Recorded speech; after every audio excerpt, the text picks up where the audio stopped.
Stay tuned. Your program will begin shortly.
Stay tuned.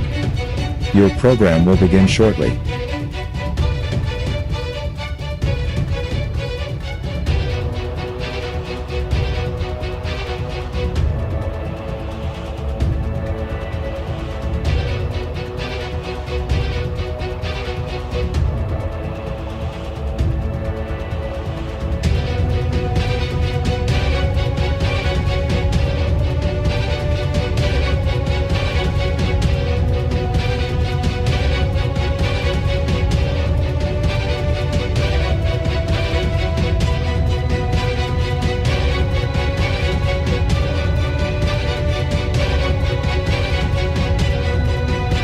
Stay tuned.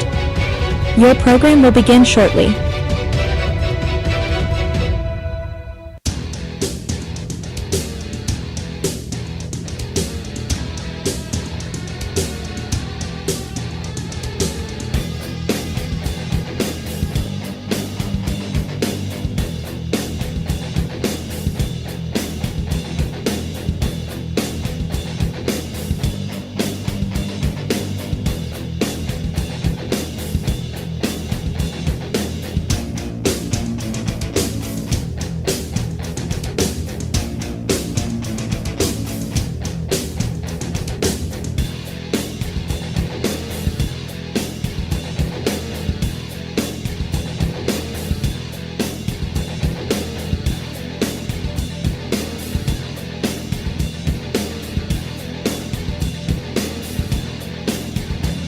Stay tuned.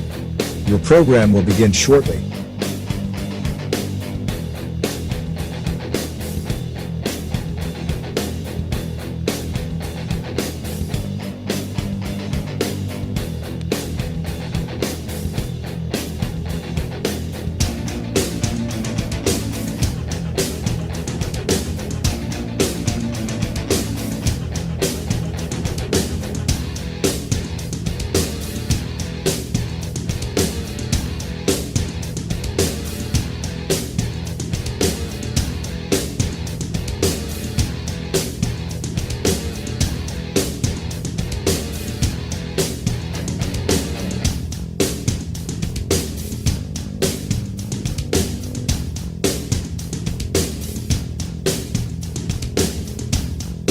Stay tuned.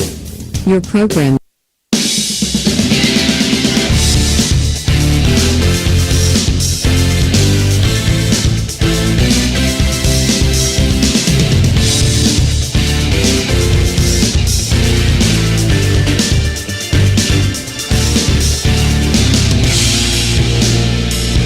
Welcome everybody to High Valley Sports Online, kicking off our coaches show for the 2024 football season. football makes the world go round in the Ohio Valley. Ohio Valley Sports Online will be there for Game of the Week. Each and every week we'll let you know. Tonight's broadcast and all broadcasts brought to you by Rawson's Mulch and More, Pro Financial Services, Apollo Cleaning and Restoration, Berryman Chemicals, The Windfall Company, The O Patio and Pub on Lane, Capital Recovery Systems, Wheeling American Legion Post 1, and the Electric Go. It's electric. Coaches featured today will be Reno Saccoccia from Steubenville High School, Andrew Corner, Indian Creek, Frank Siciliani from Weir High, Eric Meek from Catholic Central, and John McCune from Madonna. We're also going to feature a sponsor each and every week. Tonight we have the new owner of our host team, the Hartman Habit, Chris McCarthy. I want to welcome everyone to subscribe to our YouTube channel and follow us on Facebook. Join our over 5,000 subscribers and you'll be notified each time we go live. This is Ray Saccoccia along with Jimmy DiCarlo. Tony Lully and Stevie Daly will be in a little bit later. Right now we got with us Steubenville High School coach of the Big Red, Reno Saccoccia. Welcome, Coach. Thanks for your time. We appreciate it. Thanks for having us. Coach, last year had another big year. 2023 finished 13-2 in a semifinal loss. Let's talk about some of the seniors, or some of the players you got coming back before we move into preseason play. Because I know you lost a bunch of seniors, but I saw in the paper, I think at your senior banquet, you might have 12 or 13 this year. How many do you have? 19 seniors. 19 seniors. A lot of seniors, Coach. That's your leadership right there. You want to talk about them a little bit? Well, I think the seniors are the key to any program. It's not the coaches. It's not the fans. It's not the it's not the team. It's the team is how the seniors lead it. And good senior leadership goes a long way. And then when you have that good leadership, then the fans and the coaches and all that can be a part of it. But you're as good as your seniors, just like you're as good as your weakest link, you're as good as your weakest senior. Well, we're looking forward for a big year, Coach. Preseason, I know the thing that I'm most excited about, I'm sure you are too, is throughout the summer and the scrimmages that you had, you didn't get anybody hurt. That's a key to beginning of the season. You know, just we played it close to the vest. At practice, we went against bags probably 90% of the time. We haven't full tackled at a practice in probably 15 years now, but we used our two scrimmages to. That's where we did our hitting, and other than that, we just went through responsibilities, stance, starts, finish, and defensively, gap control, and knowing your assignment. And so it all came down to alignment, assignment, and adjustment. So know where you're lined up, know your assignment, and if there's a motion or something, be able to adjust whatever happens. And we did that every day. And the hitting we saved for like Warren Harding and Canton South scrimmage. Well, you moved to Division III, Region 11. Anything different about that region? I mean, Big Red's usually a big 4 or a small 3, right? Is that the same thing? We're a small 3, but it's a very good division. If you look at the teams in it, it's probably the toughest division. I won't say the toughest division, the toughest region. I feel we're in the toughest region in the state of Ohio as far as how many teams can finish in the top 8. But, you know, like I told our players, we've won it in 2 and we've lost it in 2. We've won it and lost it in 3. We've won it and lost it in 4. So wherever they put us, we're good enough to compete. And if we're at the top of our game, then we should be around when the second season comes.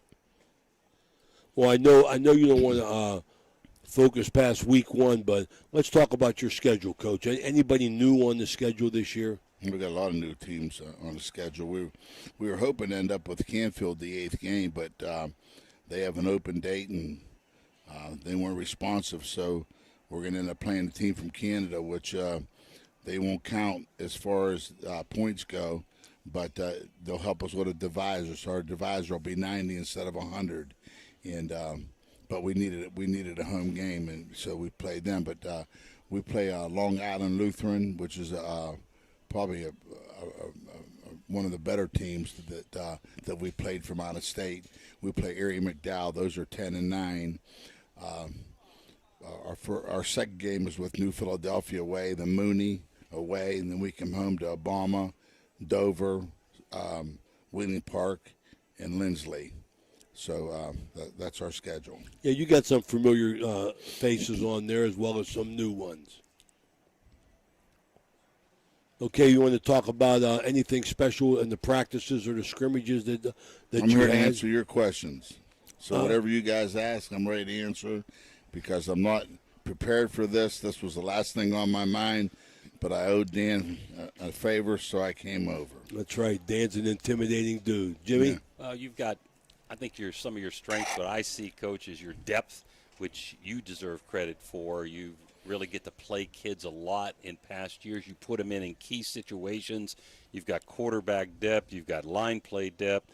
Your special teams. I know last year I felt your punter, Hicks, helped turn the game around. I can't remember what game was early in the year with a great punt, and then Bowers kicking in end zones and making extra points, and also your team speed. So right now, you can elaborate on those threes, or tell us what you think your strengths are right now this year. I think, as a coach, I think that enthusiasm and love of the game is the most important thing. But you can't tell about your team until you've gone through some adversity. And so far, our team has been well prepared. They've been enthusiastic. We've had great practices, but we haven't fought through any adversity yet. So that's a test, and you know that'll come Friday night. There'll be some adverse conditions that we're going to have to fight through, and the team that gets through those conditions the best will probably have the best chance of winning. But I think the three phases of the game. Of the three phases, I think that defense and offensive line is probably the most important thing. They don't get the most credit, but the offense doesn't go anywhere without the offensive line. The defense, it's hard to play pass defense with no rush. So the offensive defensive line is where we like to start it, and it's just like in baseball and basketball up the middle. You need a good point guard, and basketball you need good shortstop and second baseman and catcher and center fielder. In baseball and football you just need that depth, and you have it there on the lines this year, right? We're going to play 8 offensive linemen, and we're going to play 7 defensive linemen, and that's how it's going to, especially early in the year. I mean, it's going to be hot that first game.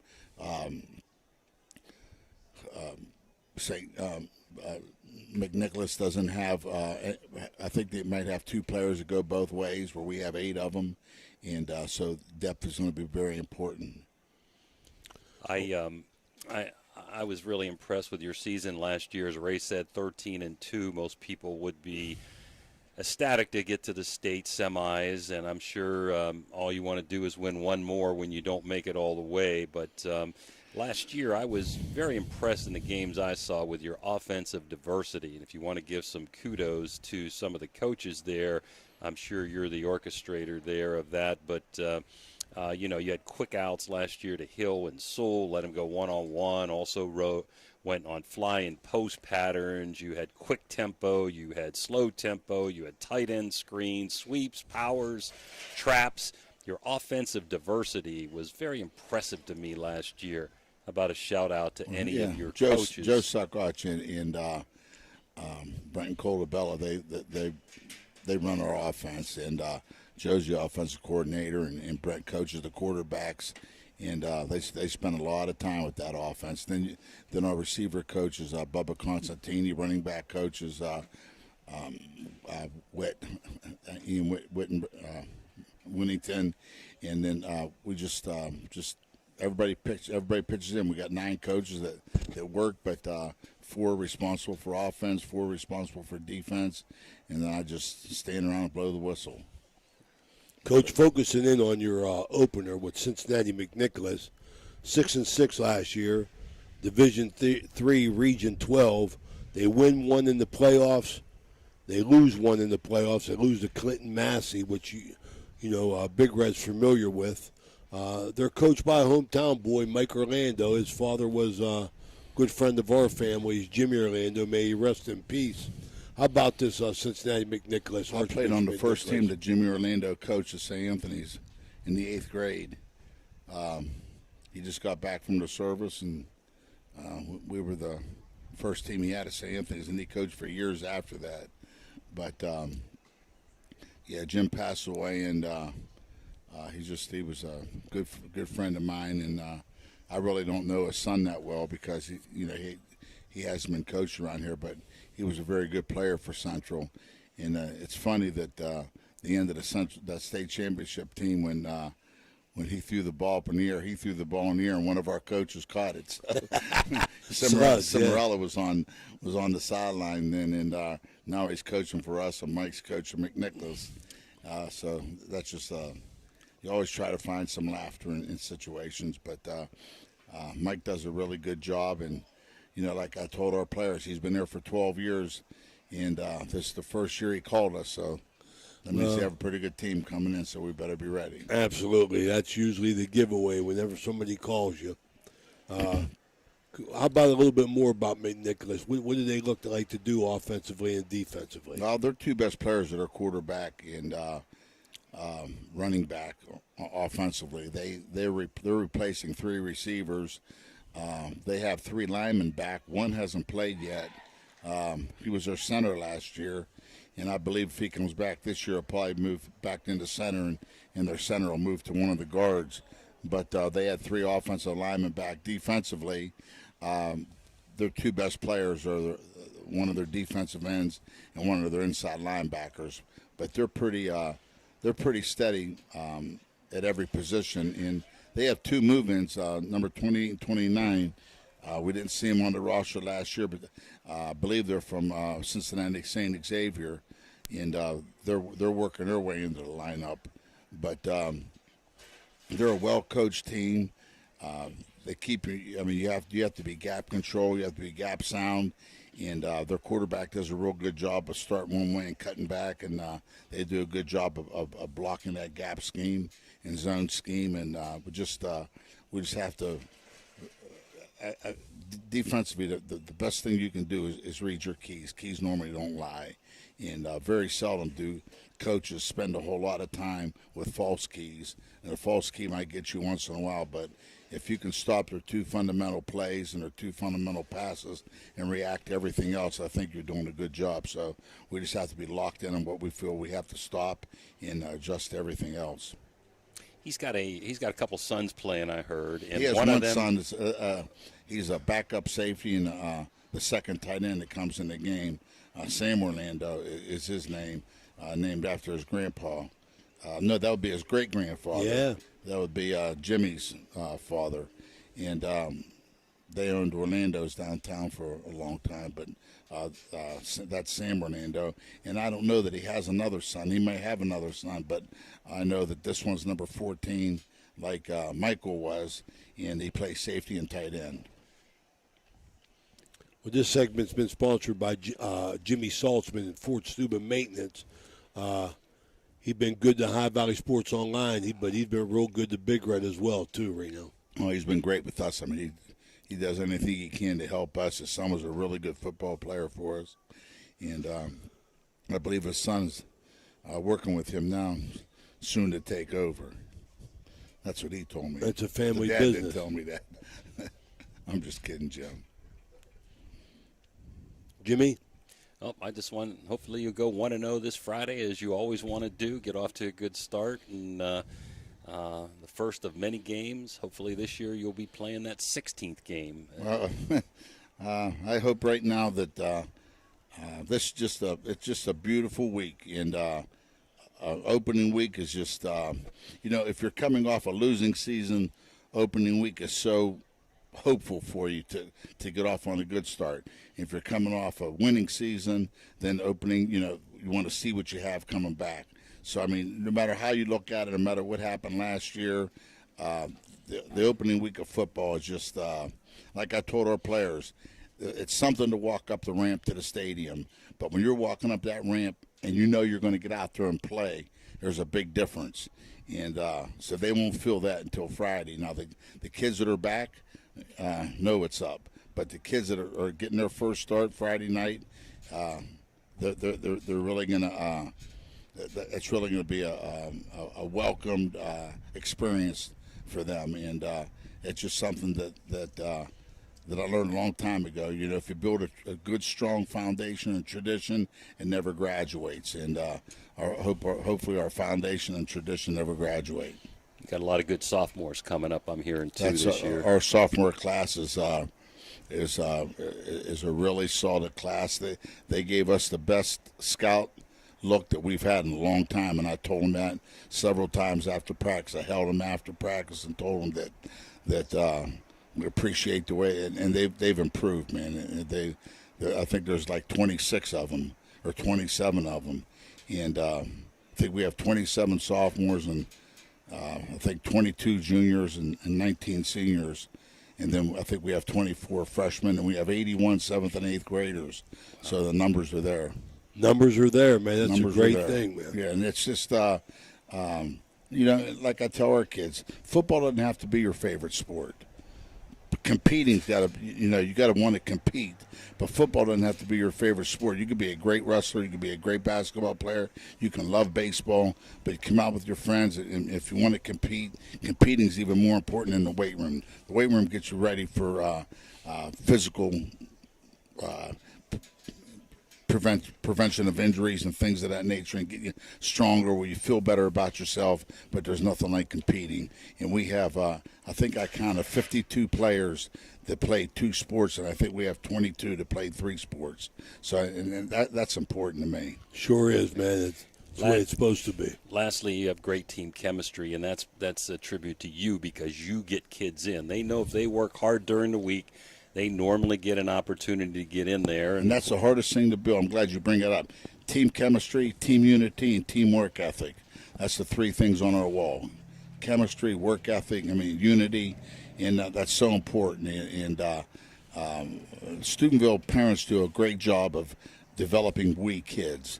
And, sometimes we have a couple eyes on the team, but hopefully when the we's outnumber the I's by a lot, you have a good, solid team. And usually the I kids get it from home.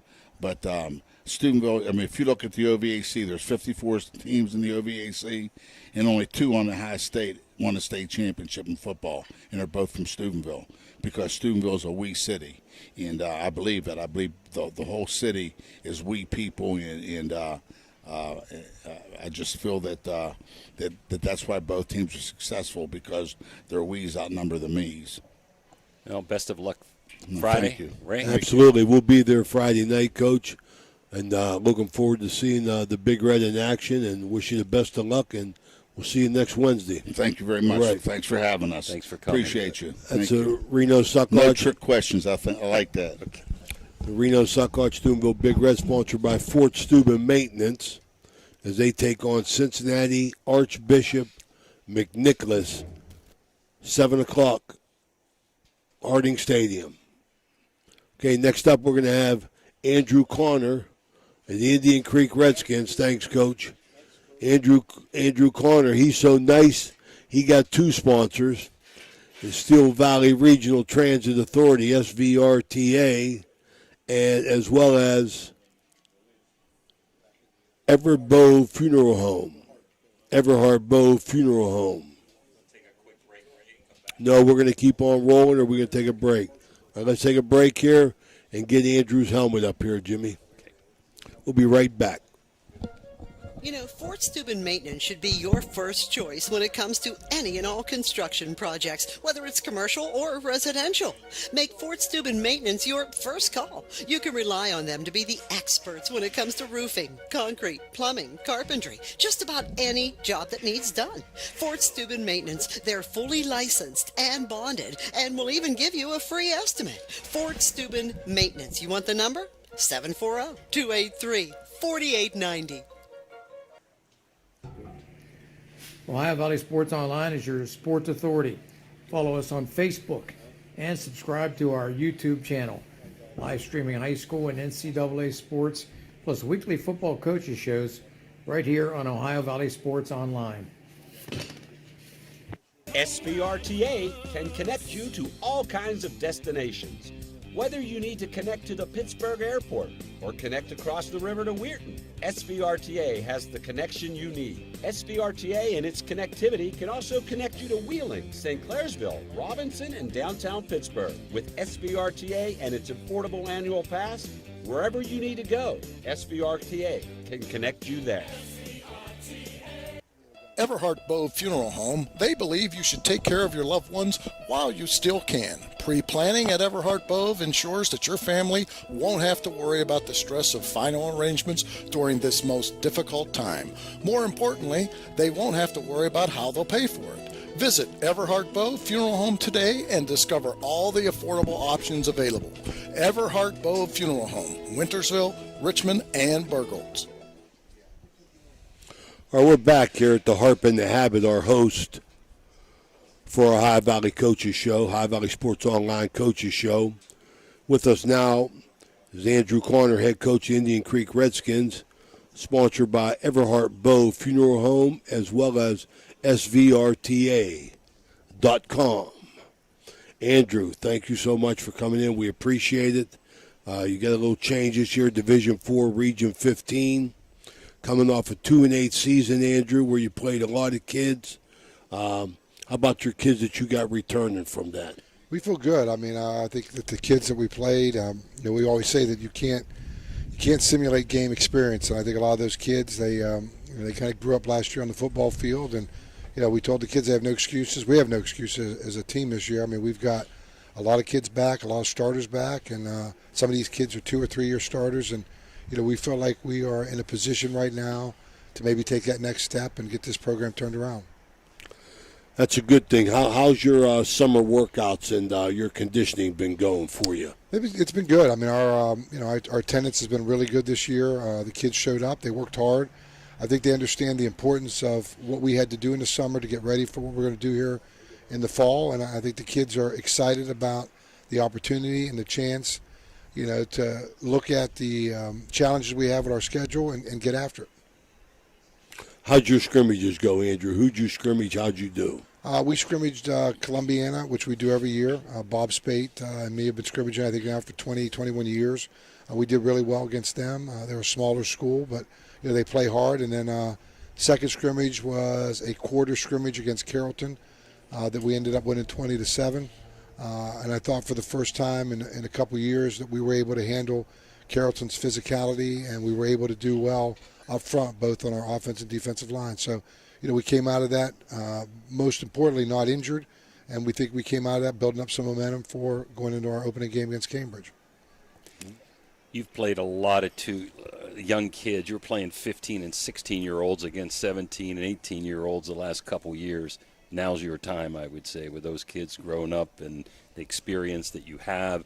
You got a workhorse and Zion McGee, 3-year letter winner, a couple studs there, Gavin Pinnell, and you want to talk a little bit about any of those three, including Ian Starkey, who I was impressed defensively with when we did the baseball run that Indian Creek had. Hopefully that run will carry that momentum into football season for you. So tell us a little bit about your kids growing up, and now is your time, hopefully, and anything about any of your players, including those three guys and your new quarterback this year. Well, I think the biggest thing for us is what you just said, and again, I stressed that earlier, is that, when you get game day experience, that's going to go a long way. And if you look at, just like up front, our entire offensive line returns intact from a year ago. We have our left tackle, Nyshawn White. He's a big kid. He's 6'7", 385 pounds. Me anchors a big offensive line. The other tackle, Luke McMillian, is coming off a very good year towards the end of last year. So we feel like our offensive line is kind of gelled. And then, we've been blessed. We got a lot of running backs who played. I mean, Zion McGee and Gavin Pinal give us a good 1-2 punch at tailback. They run the ball well. They catch the ball coming out of the backfield. Justin Vergona and Jason Nett give us a good 1-2 punch at fullback. So we feel like, we have a bigger fullback, a more athletic fullback. Our wideouts are both returning, and Cal Schultz, and we have back Mason Lester. Our tight ends, Jomar Johnson and Caleb Bodo, both 3-year starters for us. And then, we think that we found, a very good quarterback in Ian Starkey. Granted, I went and watched the end of those baseball games last year when our baseball team was doing so well. And Ian kind of grew up during that run. He's had 2 really good scrimmages. He understands the game and doesn't put us in a predicament where he hurts us. He understands what he has to do at quarterback, doesn't try too many things where he puts us in a bad position. Very good at leadership role, runs the offense well, and just kind of very loose. Nothing really bothers him. He understands the game, and it's been a joy to kind of watch him grow into the job. Didn't I see a couple of years ago you had some linemen that started as freshmen? I did. And man, that's pretty tough to do in high school. This offensive line, I mean, whether Nyshawn started as a freshman, Luke McMillian started as a freshman, his brother Samaje started as a freshman. Now they're juniors, and you get those starts under your belt. And like I said, I thought for the first time in 2 years, maybe 3 years, Carrollton is a very physical football team. They kind of brand themselves with that, and they should. And I thought we did really well. I thought we controlled the offensive, defensive lines. And you look at our front four on defense, Jomar and Caleb are going to be playing ends. You look at Jace is going to play a defensive tackle for us. Brandon White will play the other one. And then our 3 linebackers. I mean, Zion plays linebacker. Justin Vergona plays linebacker. Gavin plays linebacker. And we've been getting some help from Bruce Major. We feel like up front, we'll be able to hold our own. And that's something that, we struggle with. There's no lying about that the last couple of years. We've struggled up front. And when you can't play up front football and you can't play physical football, man, you do a lot of things trying to, move those mirrors around to try to play with mirrors. And it's hard to play high school football if that's what you're doing. You're trying to position where other teams don't see where your weaknesses are. One more thing before I send you to Ray, a compliment to you. You have a lot of the same coaches back, and a lot of your former players have come back to coach with you. I want to talk a little bit about your coaching staff. A couple I remember is my buddy Joe Hammock and Dave Kell, who never retires, okay? Anybody else and your former players, or anything you want to say about your coaching staff? Well, I want to first off, we kind of switch things around, and Joe is going to call the defenses for us, Hammock, and he has done a tremendous job of bringing energy to our defense. And we struggled defensively the last couple of years, giving up big plays. And he went over there, accepted the challenge to try to get us going on that side, and he's done a great job. Doug Karras has been with me as a quarterback coach, and I always joke that I keep him around because he's older than I am, so at least I have somebody older on my staff than me. And then the other guys all played for me. David Kemp played for me. Sam Robinson, Andy Wagner, Austin Walters, Mike Wilson. So I've had so many of these guys come back. I got my brother helping out again. David. Yeah. You got David off the couch. Robbie Bodo is coaching with me this year. And I coached David and Robbie way back, when I was the wide receiver coach back at Central in '94. So, all these guys have played for me. They do a really good job for me. And I think having guys who played in your program and they can testify to the importance of your program means a lot. And I think I picked up another coach that teaches with me at the JVS, Dylan Stickler. He was at Buckeye last year. I feel like I got a good staff together, and I think they're going to do a good job for me. And they work hard, and they make my job easier, maybe a little smarter than what my mom wants to believe I am sometimes. So I just feel like we're heading in the right direction with our staff and our players, and we're very excited about the opportunity on Friday to play Cambridge. Okay, that's what I wanted to go to. Speaking about Cambridge, Andrew. That's called a transition. See, I like that. You got a future in media, but you can't have this job. You can have Jimmy's or Tony's, but not this one. But then anyway, Andrew, you talk about Cambridge. You had 2 wins last year. Cambridge was one of them, correct? So it's so important, I believe, with your team as they've been playing young and getting smacked around by older kids. Now they have an opportunity to go start the season off with a win and bring everything that you've been preaching together. Tell us about Cambridge a little bit and what you think about them. Well, Cambridge got a new head coach, kind of a re-coach, because Coach Gunn, who was the head coach there 4 or 5 years ago, is back. Great guy. We're very good friends, and I think he does a great job with them. We've seen him scrimmage twice. They play hard. I mean, they give you a lot of different looks on offense, which is going to present some problems for us if, we're not in the right place. And offensively, they're an odd stack, and, they bring a lot of different stunts, a lot of guys. So that's one of the things we're a little concerned about. We don't want to be confused up front. We feel like if we can figure out what we're doing and we go to the right place, we want to try to get our running game going. But one of the things we've really worked on in the offseason was throwing the football. I mean, we have a good quarterback. We got some tight ends, receivers, backs. We want to try to get some of our guys in space. We worked a lot on our screen game and worked a lot on, trying to involve everybody, not just our wideouts, but everybody. And, we feel like that's going to be a very good complement to a running game that, is obviously anchored by a very good offensive line that we have coming back. And, we're blessed because a lot of schools like to have one tailback. We have two, and Gavin and Zion, and we're going to use them both. We're not going to try to kill one, try to get them both in the game. And we even have a couple sets where both guys are in the game at the same time. So, like I said, we're excited. We think Cambridge is a very good opponent. It turned out to be a good rivalry. We were scrimmaging for years, and then we picked them up. We're both Buckeye 8 members. And, we feel like it's a good game. It's a good OVAC game and a good early test to where we're at and where we want to be for, the upcoming season. How you feel about the you changed? I think I made a mistake at the beginning and said you were Division 4. I think you moved up, didn't you? We did. We're Division 3. Division 3 and Region 11, and that we just talked to Reno about that. That's a strong division. But tell us a little bit about your schedule, before that playoff run after Cambridge. You got any new teams on there, or are you pretty much the same? We do. We're an all OVAC school schedule now. We don't play anybody outside the OVAC. We used to play Utica, which is out from the Columbus area, and then we played Mapleton. We picked up Union Local again, who we used to play. They're a Buckeye 8 member and OVAC They've been member. good the last couple of years. They have been, and we're going to play there on the road right off the bat. We play actually 3 games in Belmont County. We play at Union Local, and then we picked up St. Clairsville to take the Mapleton game. And, us and St. Clairsville go way back as, being two teams that battled in the Buckeye 8 over the years, and we play them week 9. And then the rest of the schedule is basically the same as last year. We play a lot of rivals, a lot of games where, we play in the junior high level together, and now we're playing at the varsity level. So, these are things that we've been playing for a lot of years. I mean, when you think of Weirton or Brook, or you think of, Edison, these are schools we play every year. And I think it's good for the kids. I think it's good for the communities. And, we want to play in front of, fans on both sides. I don't want to – we played Utica. They brought very few people from Columbus. And, we went to Mapleton. And, I love our fans, but that's a long trip. It's a lot easier when you're going to UL or you're going to St. Clairsville or you're going to Blair. Those are games that people get in the car and they'll go down and watch. And, it's a local game, so maybe you get people that just want to come watch because it's 2 local football teams. And, for us, we feel it's a good schedule.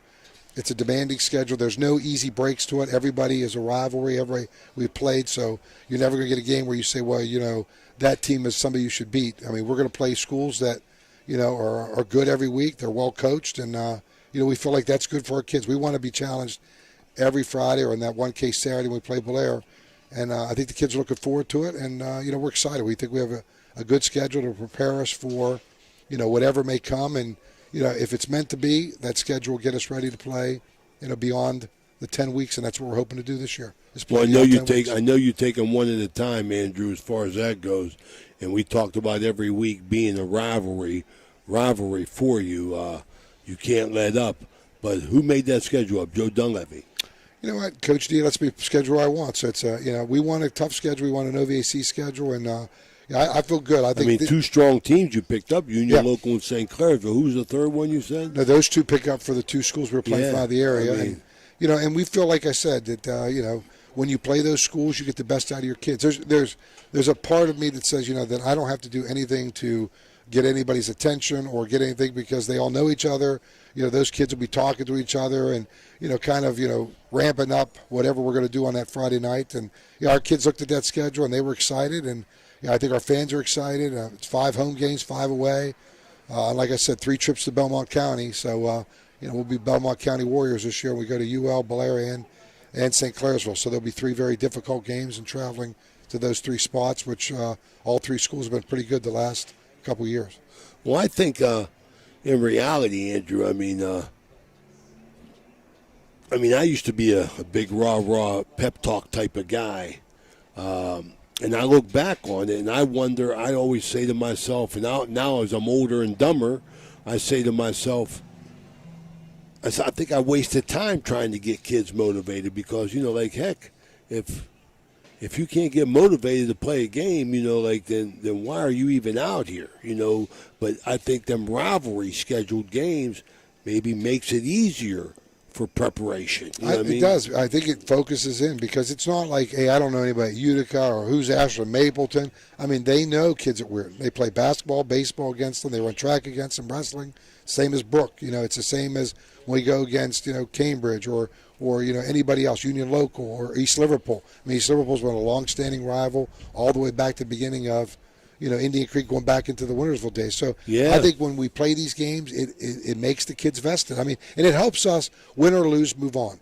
No matter what we do on that Friday, the kids know, hey, next team up, next game up, let's get ready to go play football. So, again, we have a veteran team. This team has been focused. They know what they want to do.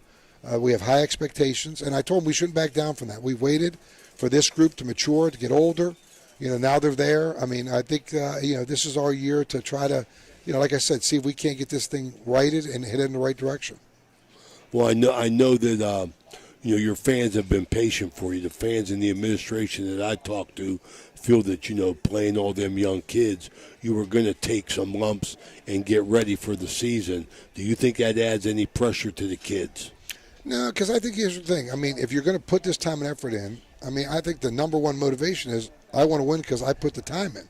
I don't know what other motivation would be. I always tell parents that say sometimes, are you playing the right kids to win? Why would any coach or why would any kid do all this work and the ultimate thing not be you want to win?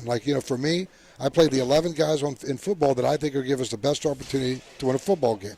There is no, I'm playing a guy because they're my buddy or my friend, I golf with them or something. You're playing to win. I don't know any coach anywhere who puts this amount of time and effort in.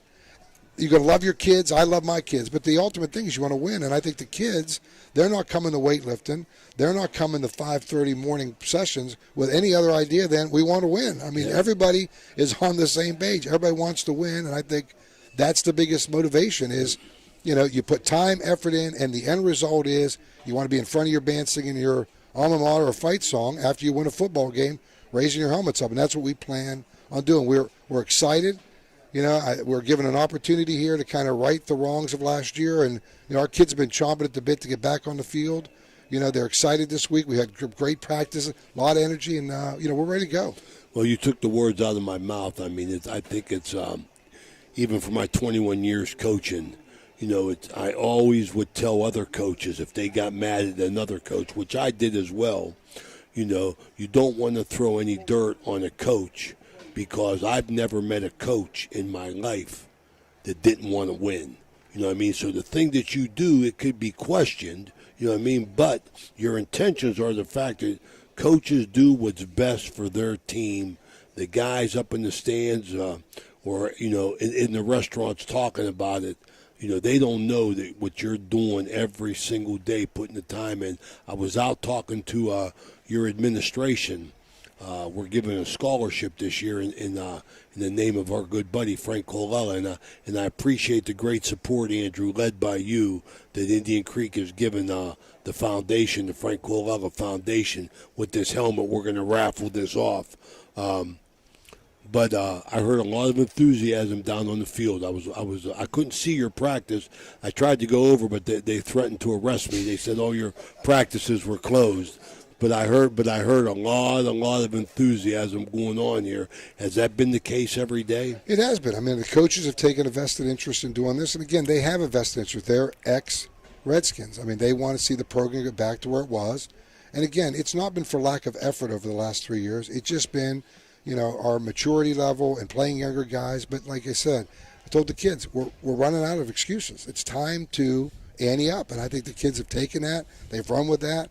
I've seen a marked difference in our approach. I've seen a marked difference in our commitment. I've seen it in our work ethic. And I think the kids are ready to take that next leap, and I think that's what they want. And again, I think you mentioned it, coming off that baseball season, our kids that were playing baseball, they like that feeling. I mean, Mike Cottis did a great job with the baseball program, and we want to take our natural step to, carry that on. I mean, we want to carry the energy of baseball season. I believe one sport helps another. It does. Sport. I mean, we have multi-kids, playing those sports. Caleb Bodo played, Lester played, we had Starkey who played, Pinal played. I mean, these guys are used to winning, and they're helping us, at our practices say, hey, this is what we did to be good. This is what we need to do to be good. And again, winning breeds winning. I mean, it's one of those things. And we had a great baseball run. It inspired our fan base, and it got the community revved up. And now they want to build on that for football season. And we're going to try to do our best to carry that over as we play our 10 games. Beautiful. Well, we Andrew, hope you're 1-0, and we plan on being there week 2 against East Liverpool. Thank you, guys. Thank you very much. Be there. It's Andrew Connor. Wishing the best of luck this year. Sponsored by SVRTA and Everhart Bow Funeral Home. This is the Indian Creek segment of Ohio Valley Sports Online. We'll be right back with Frank Saccini from Weir High. SVRTA can connect you to all kinds of destinations. Whether you need to connect to the Pittsburgh Airport or connect across the river to Weirton, SVRTA has the connection you need. SVRTA and its connectivity can also connect you to Wheeling, St. Clairsville, Robinson, and downtown Pittsburgh. With SVRTA and its affordable annual pass, wherever you need to go, SVRTA. Everhart Bow Funeral Home, they believe you should take care of your loved ones while you still can. Pre-planning at Everhart Bow ensures that your family won't have to worry about the stress of final arrangements during this most difficult time.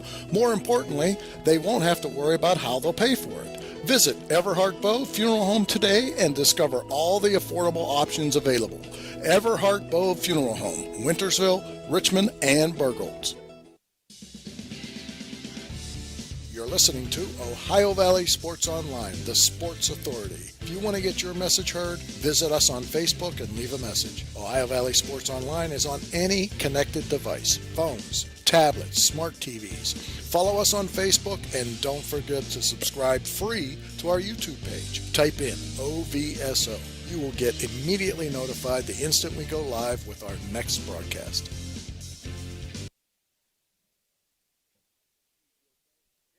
SVRTA can connect you to all kinds of destinations. Whether you need to connect to the Pittsburgh Airport or connect across the river to Weirton, SVRTA has the connection you need. SVRTA and its connectivity can also connect you to Wheeling, St. Clairsville, Robinson, and downtown Pittsburgh. With SVRTA and its affordable annual pass, wherever you need to go, SVRTA can connect you there.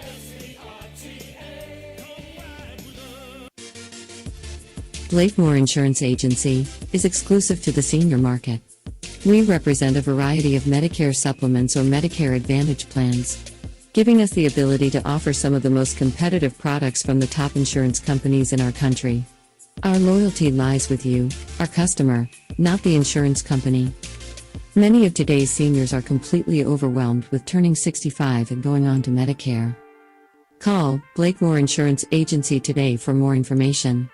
304-723-0909. Blakemore Insurance Agency is a proud sponsor of this broadcast.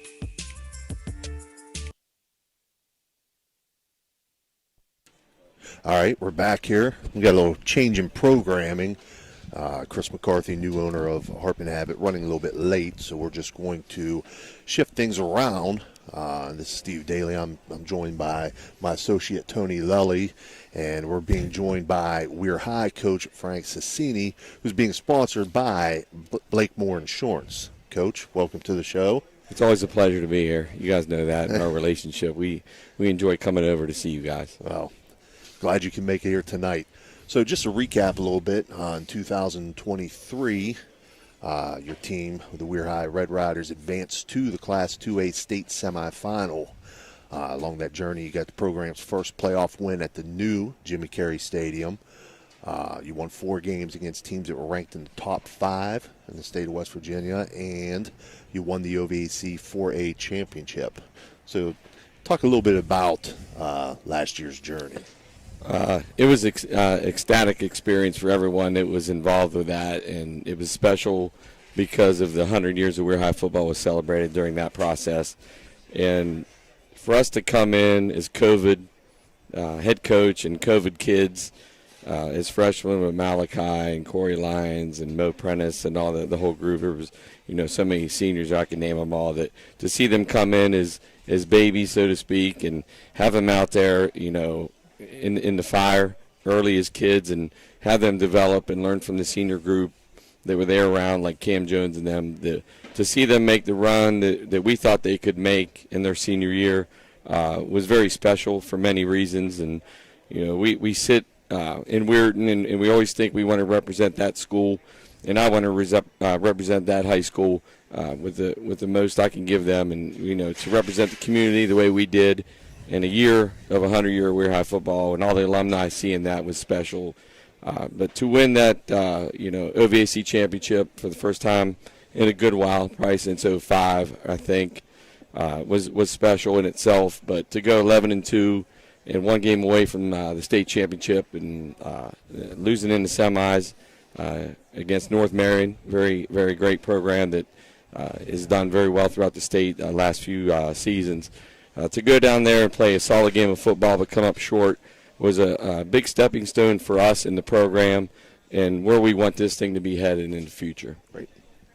Yeah, absolutely. And I saw that game, outstanding game. You guys really competed really well. I'm kind of curious if I know y'all scrimmaged them, North Marion, just did you last weekend? Actually tomorrow. Oh, it's tomorrow. We had Beaver Local last week. Okay. Actually tomorrow night, 6 o'clock up on the hill.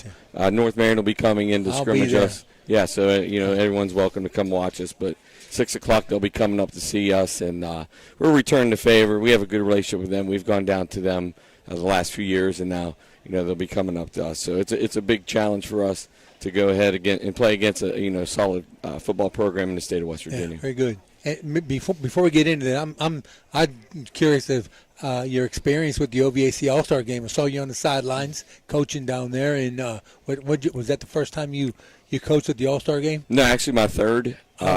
Actually coached in 2010, and then I coached the North-South game. I coached that in 2017 with Willing Park football staff, Coach Doherty. And then this was actually my first when it comes to being the head coach. So to be in charge of that was cool because, being around, for example, the Brook kids, I had a ball with those guys because we were trading stories about, what was going on during our games. What was going on during that play. And, and it was cool to hear their perspective of it. So, to live in a dorm, that was a unique experience to go and do that as an older guy, feeling like I'm in college again. Staying in the dorm for a week and eating the food at Wheeling University. The Wheeling University was amazing for us down there. But the whole experience in itself was tremendous. And, kudos goes out to the OVAC and Dirk McCoy, Corey Murphy, and everyone that was involved in that because it's a class act. The OVAC has always been a class act. But to be part of that and represent the state of West Virginia was exciting for me personally as a goal as a coach. But to have our staff there as well was important. And all the hard work that they put into this thing through the years, it was a payday for them.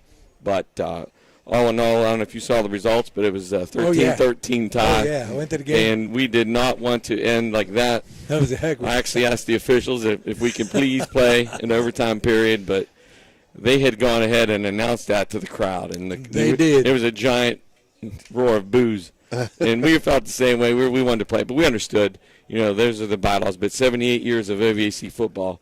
And we ended up going 13-13 there, and Harrison Central staff and Coach Hayes and those guys did a great job. So, I guess you could say we're both on the trophy, and we'll be there for history now. Right. Very good. Yeah.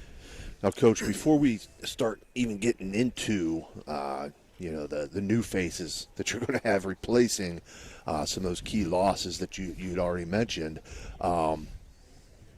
West Virginia has moved to a different classification system this year. Yes. So you will now move from 2A to 3A. Talk a little bit about that. Correct. And it's very similar to the old 2A class last year. There's some new teams coming in.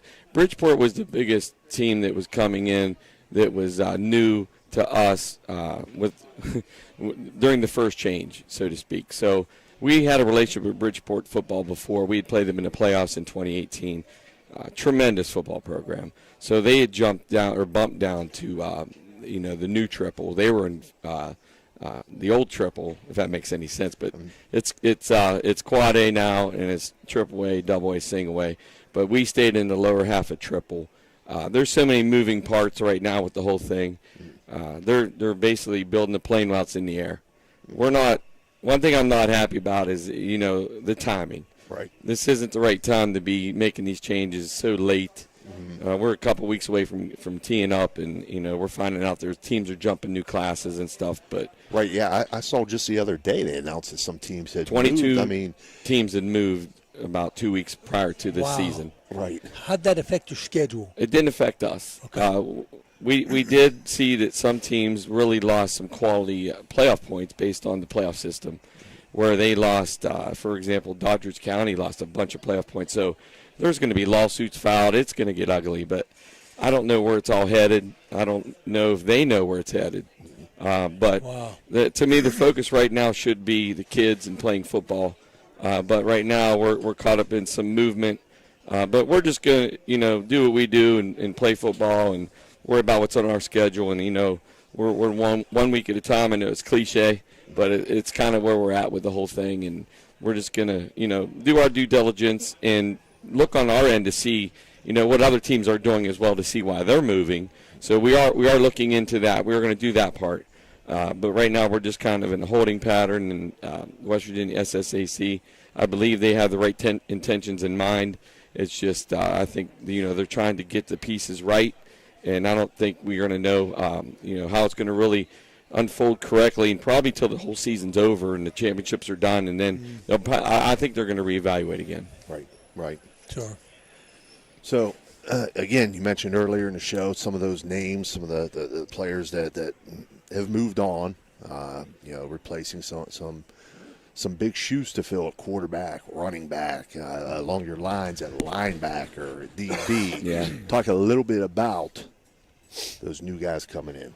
What's some of the names and faces that we can look for this season? Well, I could tell you, looking back at that group, we have 7 kids going on to play college football out of that group, which is exciting. We're excited about that. So they're all going to different levels. So that was the magnitude of what we're trying to replace there. So all those kids are going off to play, extra football. But, basically starting with the senior group and up front, Noah McLean and Johnny Davis. Those 2 kids were up front, and part of that offensive line that had all that success last year and really, were the anchors of really the whole thing and how it was moving.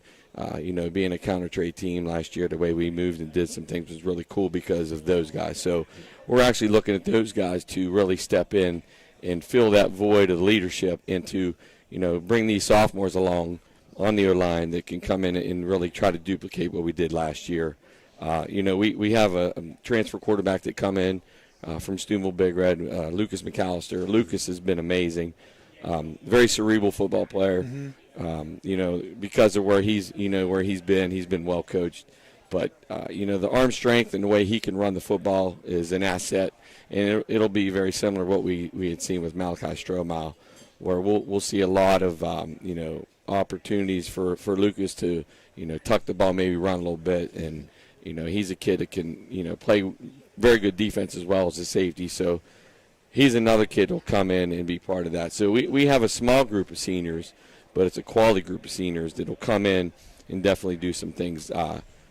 In the fullback position, tight end, Logan Dawson, who's coming off an injury, would have, worked his way into a good bit of playing time towards the season, mid of the season, towards the end there.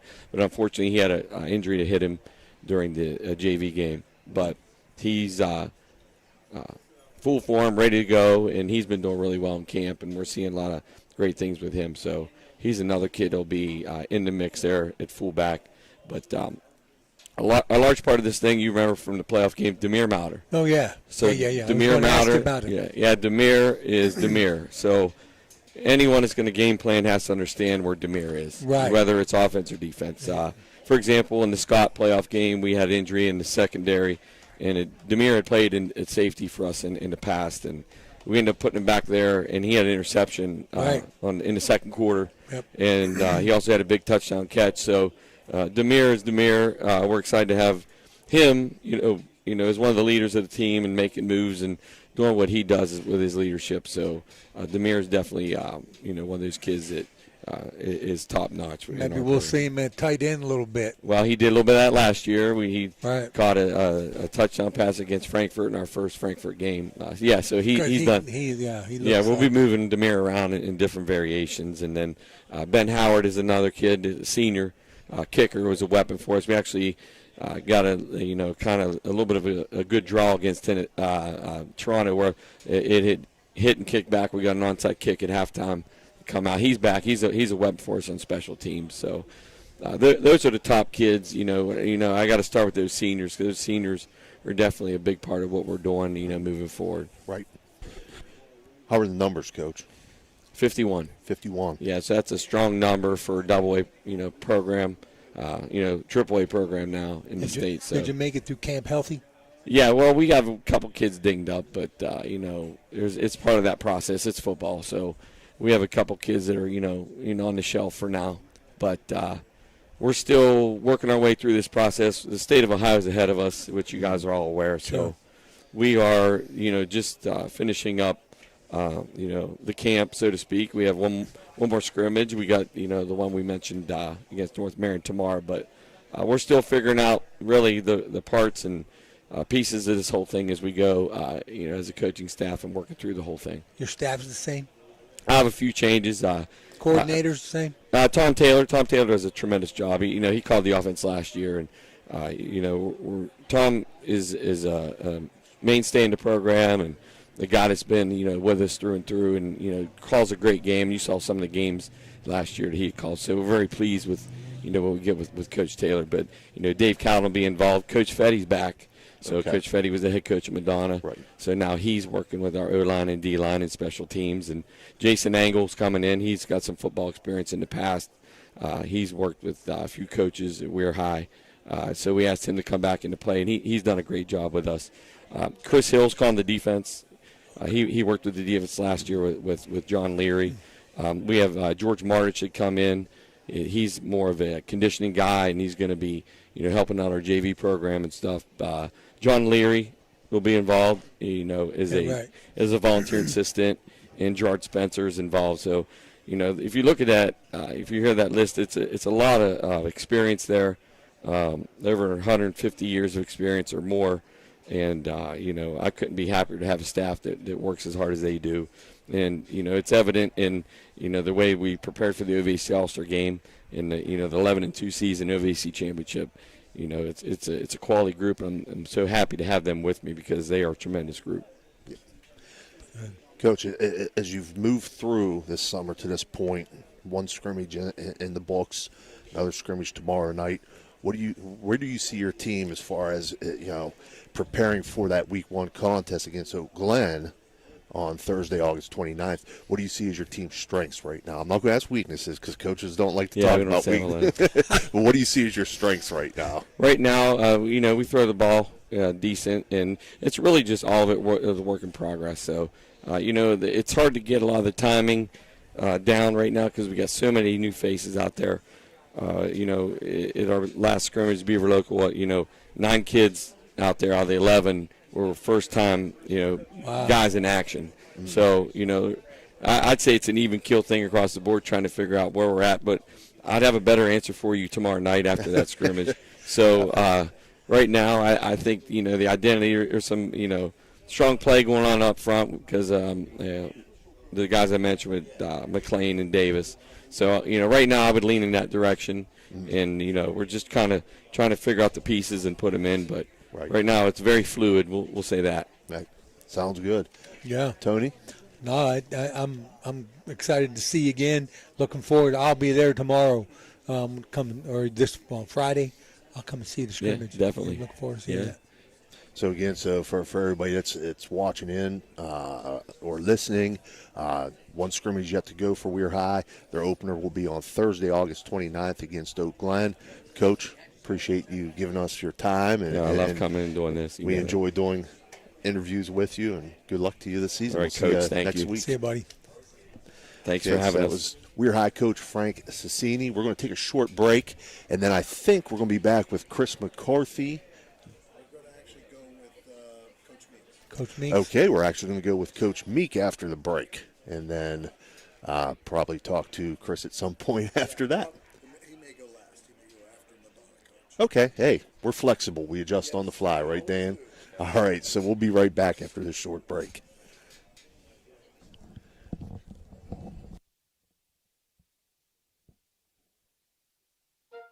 You know, Fort Steuben Maintenance should be your first choice when it comes to any and all construction projects, whether it's commercial or residential.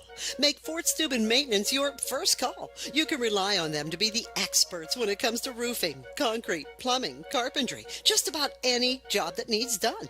Fort Steuben Maintenance, they're fully licensed and bonded and will even give you a free estimate. Fort Steuben Maintenance. You want the number? 740-283-4890. Thank you, National Colloid, for sponsoring this broadcast. A National Colloid company with over 75 years in the chemical industry can take care of all your chemical blending needs. Did you know you can purchase EPA hand sanitizer for your home or business locally? Well, you can. National Colloid is a local company who distributes commercial and residential quantities of hand sanitizer. Order the FDA-approved hand sanitizer today. It's available in 55-gallon, 5-gallon, and 1-gallon containers. You just order and pick it up. No waiting for shipping. Get your hand sanitizer for your business or home today. Call National Colloid at 740-282-1171. That's 740-282-1171.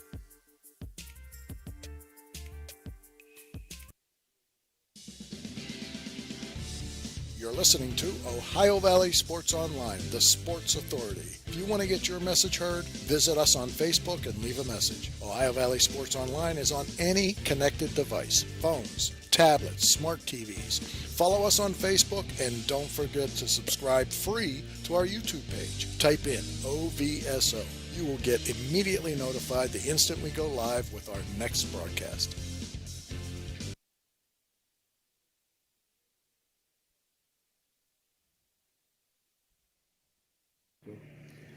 Ohio Valley Sports Online is your sports authority.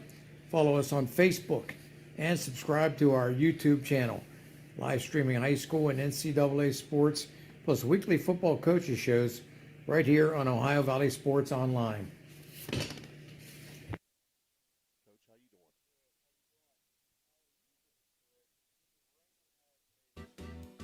Thank you, National Colloid, for sponsoring this broadcast. A National Colloid company with over 75 years in the chemical industry can take care of all your chemical blending needs.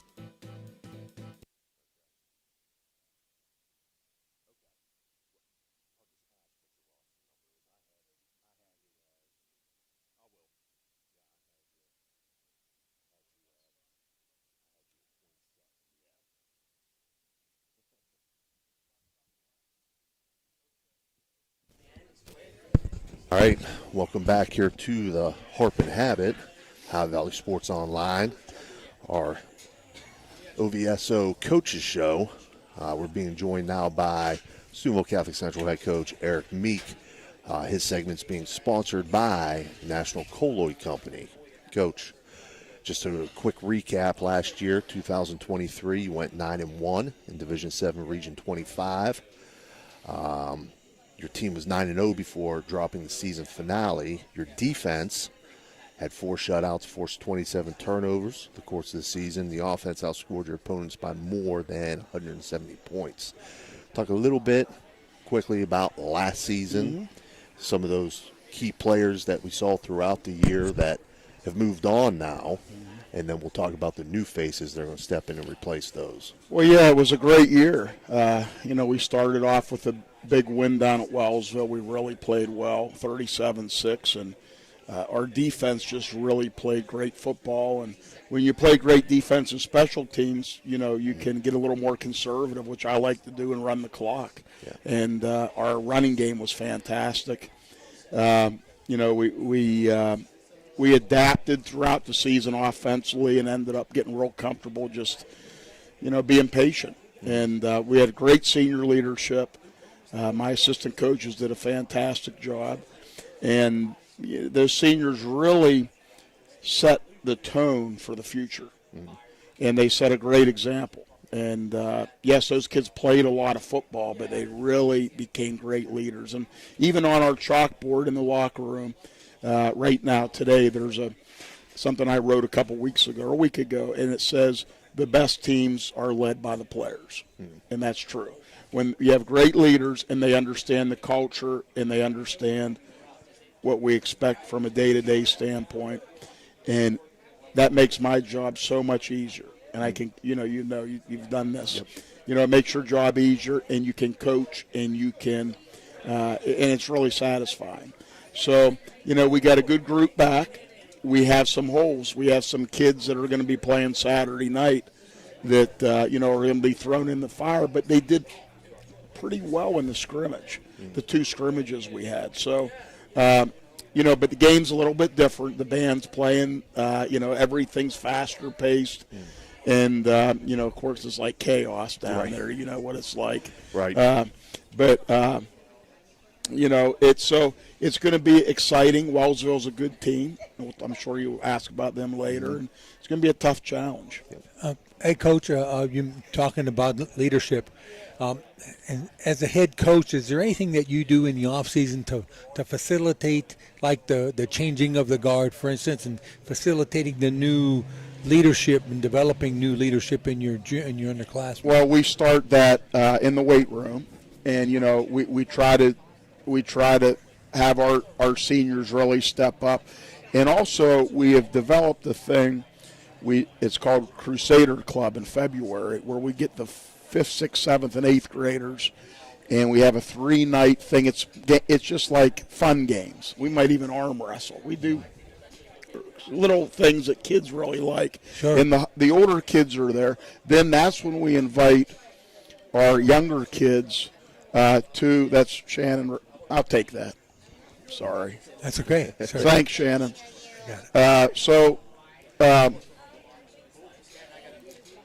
That's an iced tea, by the way, so everyone knows. Not the Long Island variety, correct? So, anyways, what was I saying? Leadership, young players coming in. So we get the kids involved, and then from that point we invite the 7th and 8th graders to our lifting after school.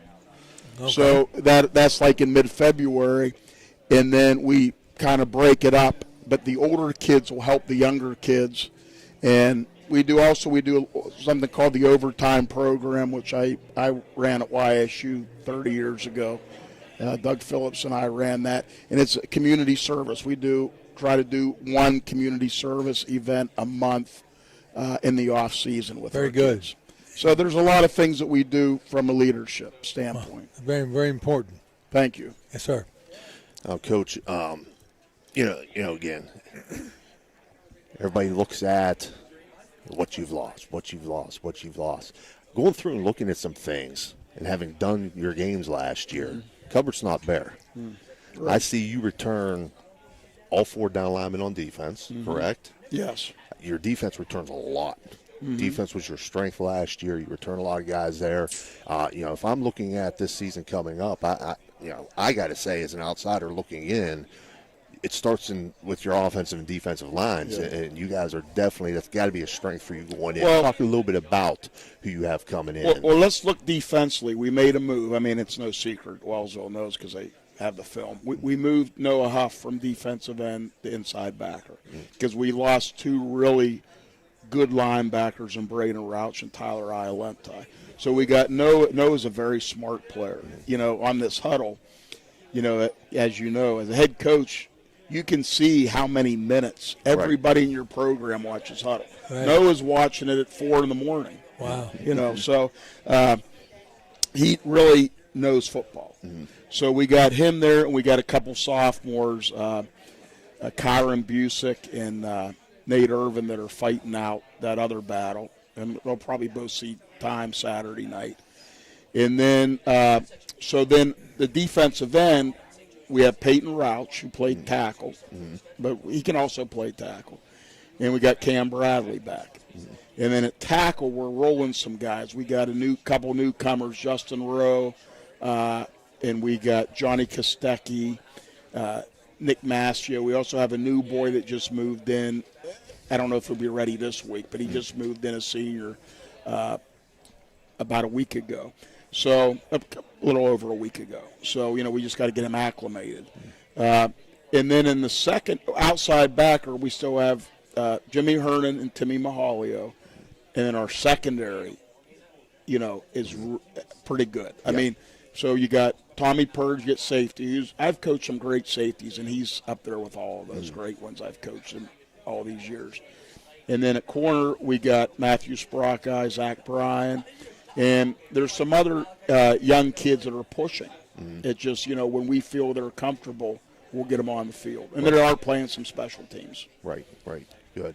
And that was going to be my next point before we even get to the offense.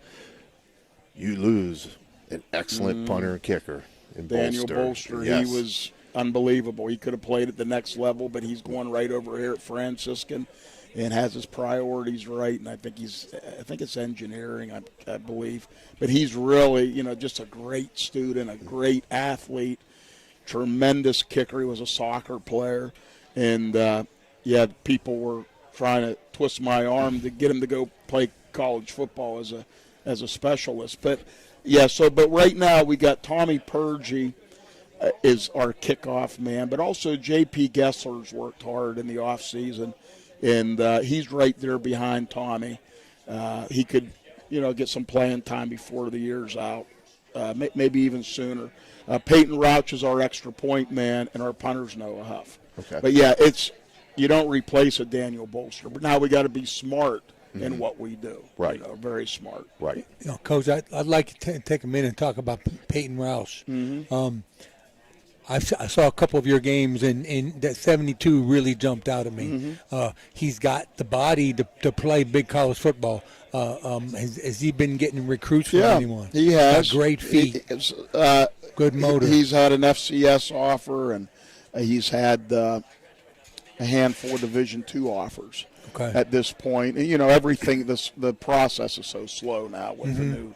With the NIL. Yeah. So, but, and they want to, some schools want to see how he does this year. But he definitely, he's played tackle when people can't block him. We got him at end, and no one can block him on a pass rush. My concern is people run away, but he's slamming that whole side down, and, we can also play him at tackle. So, I definitely know where number 72 was when we were lining up. And the thing is, too, if a team's a tight end-dominated running team, we have to be smart, which we will, Coach Kostecki and Coach Brown, getting him in the right spots to try to take away their best plays. He's about as good a defensive tackle last year as I saw. He's really stood out. Yeah, he's very hard to block. He's strong. And he's very quick. Yeah. And he's a great kid. Is he? That's good. Absolutely. Good to hear. Yeah. Is anything like his brother? Yeah. Braden's at Wheeling University right now as a freshman. And, those two kids really just love football. Good to hear that.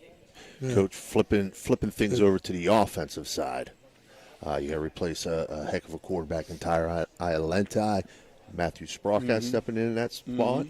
Talk about him. Talk about your skill guys on offense first. Okay, well, Matthew is a different type of kid than Tyler just by looking at him. But, very smart kid, very coachable kid, the fastest kid on the team since I've been here for the last 3 years. As a freshman, he was our fastest kid. He's a junior, very athletic. He can fly. He's little, but, there's advantages of that. When you run certain plays, you get him under center once in a while or in the gun. Yeah. They may not see him, and when you find him, he's already down the field. Right. So we have him. We have Tommy Purge at tailback, and Jimmy Hernan's run the ball really, really hard. We got Jimmy playing both fullback and tailback. Okay. We do some things where we get Tommy out wide, and if people say, well, there goes Purge, they're going to throw. We don't have to throw. Right. We can run Jimmy. Jimmy's at fullback. We got Kyron Busick at fullback. We got Nate Irvin back there at fullback. We got, besides them two guys at tailback, we have a sophomore, Ryan Holsworth, who has very good potential. He's very fast. A freshman, Raheem Mitchell, who's going to be a really good player. We have some other boys that are looking as well. Now, at receiver, you can put Tommy out there. We got Zach Bryan back, who's an outstanding receiver, very good speed. And we also have another young man, James McKinnis, a junior who has moved in from Columbus back in June. So that's pretty much our skill. Okay. Now, again, none of that goes without the guys up front. Mm-hmm. So what are we looking at up front? We've had to work really hard because we lost some great linemen. Mm-hmm. So at center right now we have Nick Mascio, a sophomore. And, boy, he's had 2 good scrimmages. Mm-hmm. We just told him, Nick, just come off the ball, know your assignment, and fight to the whistle. And in both scrimmages, he did exactly that against a nose man both times. Mm-hmm. So that's good, too. Yeah. Because, if you go without a nose man, you're like, wow, what's he going to do when he get a nose man? So that was good for him.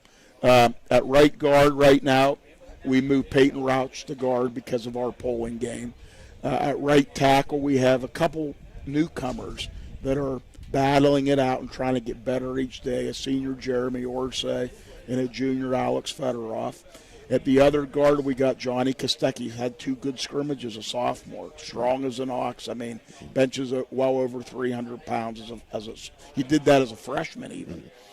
And then at the other tackle, we got Cam Bradley. At tight end, you coach again. I like some double tight against certain sets especially.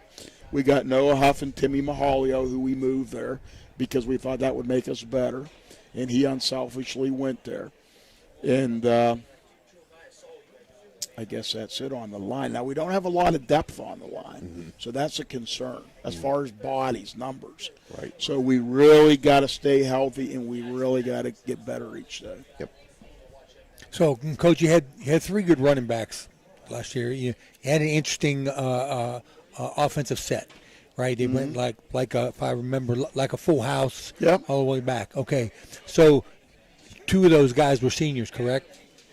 Tyler Iolenti and our tailback, B.J. Fallon. Right. So do you have personnel to sustain that particular offensive set, or will we see something a little Well, different? I think with Matthew Sprockeye, we got to spread people out a little bit more, but the schemes are going to be similar. Sprockeye's quarterback? Yeah. Okay. So, but now you got Tommy Purgie, you got Jimmy Hearn, and them are the 2 guys that I've liked in the summer running the football, besides Matthew. Mm-hmm. So, maybe later on in the year we might get a little bit into that real run-heavy 1950 stuff. But right now we got – that's fine, Shannon. Thank you. So right now we'll we'll just see. But we're going to run really the same plays. It's just going to look different from the stands. You understand. Okay. So you got your speed, and you were talking about your receivers. Yeah. How's his arm? Can you get it out there to him? It's good. I wasn't happy with our pass protection, though, Friday night against Monroe Central, who, by the way, is a good football team. Mm-hmm. Keep an eye on them. That quarterback, Tucker Howe, wow. Mm-hmm. Now, we went 1-1 against them, but they had more yardage, but we also won the turnover margin 3-1. I think they had better speed than us, to be honest with you. Mm-hmm. Against Lisbon, I thought we had better speed. The physicality, I thought, was we were fine in both scrimmages. But I wasn't happy with our pass pro. Mm-hmm. If we would have had better pass protection, we might have done a little better. But, that's a good team. That was a good scrimmage for us because it gave us a little adversity, and we came out of there healthy. Right. So we're 100% healthy going into Saturday night. Good. Coach, this year you moved to Division 7 Region 27. Right. I remember even when I was at Central, we were constantly, it seemed like, always bumping regions or up, down, whatever, but how do you look at that? How do you look at being in 27? Well, that brought back a memory because when I was at Wellsville, it was the same thing. And how they do that is by county. Right. So Columbiana County, when I was at Wellsville, we would go north or south. Mm-hmm. We'd go up to Youngstown, or we'd come down with Shady Side and Newark Catholic and all them. Now, last year, the OHSAA, as we know, I don't know why they did what they did. That was totally unfair. Not only Division 7, our region had 8 or 9 more teams in the South region, and it was loaded. Right. So we ended up 11th in the computer polls.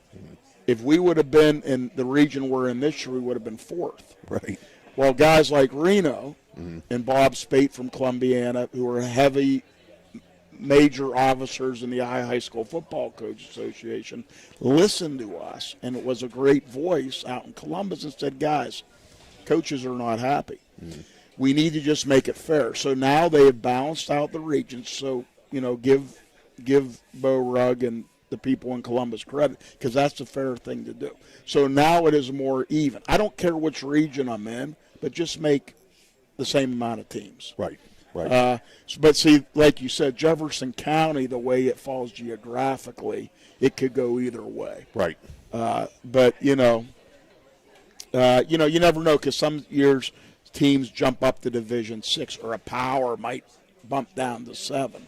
So it's kind of, as you know, it's kind of like you don't know until you see what teams are there. And then, some teams were loaded in Division 7, and they might have lost everybody. Right. Or vice versa. Right. I mean, we went from winning 3 games to 9 games in a year. So. Right. So looking at this week, Coach, Wellsville, you opened with them last year. They were 1-9 last year. As you mentioned earlier, you defeated them 37-6 in the season opener up there last year. What do you see in Wellsville this year? Well, their coach is in his second year, so you know how that goes too. You're more organized. He was a young coach, and you and I were young coaches at one time, and so you learn a lot. And they got a lot of kids back. That number 12, who we did a real good job against last year, he's a real threat. Watkins, and then the quarterback's back. They got linemen back, and they got speed. That I was a head coach there 8 years, a while ago. But, one thing about Wellsville, I've always said it.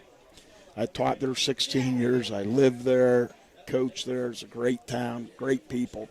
Don't ever take Wellsville lightly. And the fact that they got so many kids back, it's going to be a challenge Saturday night. We just want to win the game. I don't care if the score's 14-13 or what. I just want to win it. Right. Tony? Yeah, I'm looking forward to seeing it, Coach. Okay. Yeah, we'll be there. We'll be there Saturday night to bring you that game live from Harding Stadium as Steubenville Catholic Central Crusaders take on the Wellsville Tigers in the season opener.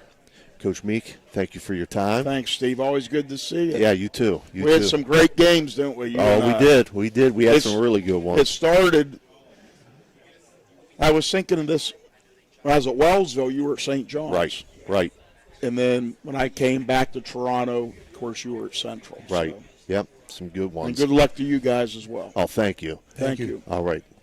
And we're going to take a short break, and we'll be back with Weirton Madonna head coach John McCune.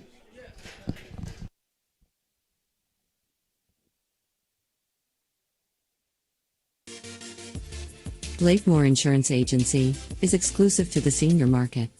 We represent a variety of Medicare supplements or Medicare Advantage plans, giving us the ability to offer some of the most competitive products from the top insurance companies in our country.